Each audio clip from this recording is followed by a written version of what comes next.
Hi, Pastor Nathan Decker with your hashtag Better Together devotion for today. And this week I've been focusing on what it takes to get a healthy marriage and the advice that I often give to couples as they come and they're preparing for their wedding day. And as a pastor, one of my jobs I see is to do the utmost I can to help influence their relationship to be the best possible relationship it can be.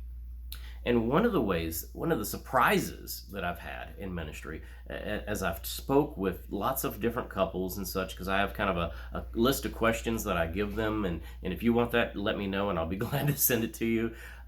Because I asked them, I give the questions to them up front at the beginning. I say, ask these to each other. I'm going to be asking them to you. If you go ahead and have the conversations outside of my office, great. That makes it even easier when we come together. So some of the questions I ask are about finances, about how much debt you have, about what budget you're setting, about what income you have, about what plans you have. And some of the questions I have are about sexuality and in the bedroom kind of things, contraceptive, all those kind of things. Here's the shocker. Most of the time, couples that I've been with have no problem talking to me about their sex life. In fact, for the most part, most of them have already been engaged in that kind of behavior, and that's fine. And they're already understanding where they're at with that. They'll talk all day about that. But when I get to finances, everybody suddenly gets quiet. Kind of odd. Here's what I think. I think we often are quiet and worried about things that we feel like we're ashamed of. And the way that we handle money these days, we haven't done a really good job of educating the next generations a lot of times in how to go about doing that, especially when it comes to two different people coming together and forming a new family with two different understandings of what you're supposed to do with money. Sometimes one's a spender, sometimes one's a saver, sometimes both are savers, and the bills aren't getting paid. There's all kinds of issues that happen with finances.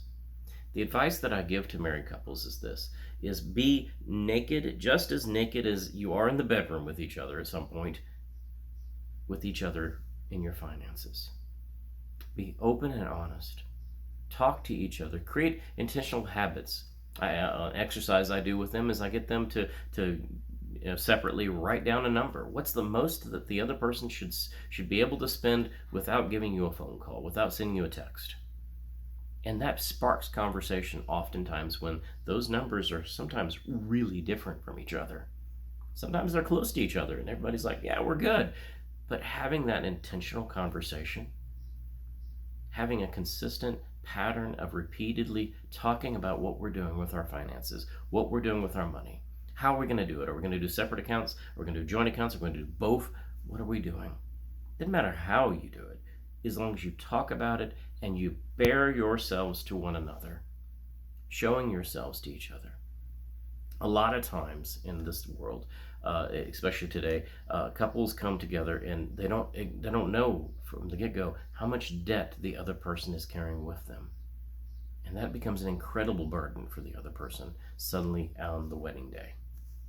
So let us be open with each other. Again, like I said yesterday, let us dig trenches and intentionally create habits and patterns that set us on a path towards healthy relationships. Hiding is never a good thing. Look at Genesis chapter 3 with what happened with Adam and Eve when they started hiding from each other. Reveal your finances to one another, and it'll be a healthier pattern in your life and in your marriage together.